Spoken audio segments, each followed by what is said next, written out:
بسم اللہ الرحمن الرحیم۔ السلام علیکم ورحمۃ اللہ وبرکاتہ۔ آج ہم ایک بہترین حدیث کے بارے میں پڑھیں گے۔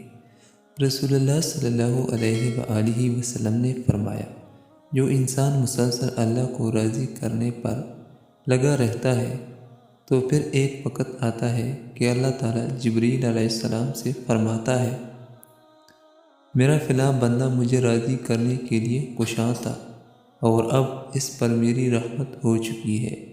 یہ سن کر جبرائیل علیہ السلام اعلان فرما دیتے ہیں کہ فلاں بندے پر رب کی رحمت ہو چکی ہے۔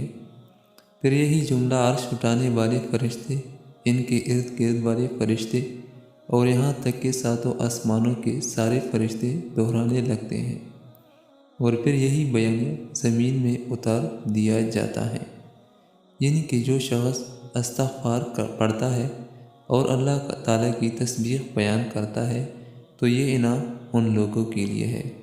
اللہ تعالیٰ اس پہ عمل کرنے کی توفیق نصیب عطا فرمائے۔ آمین ثم آمین۔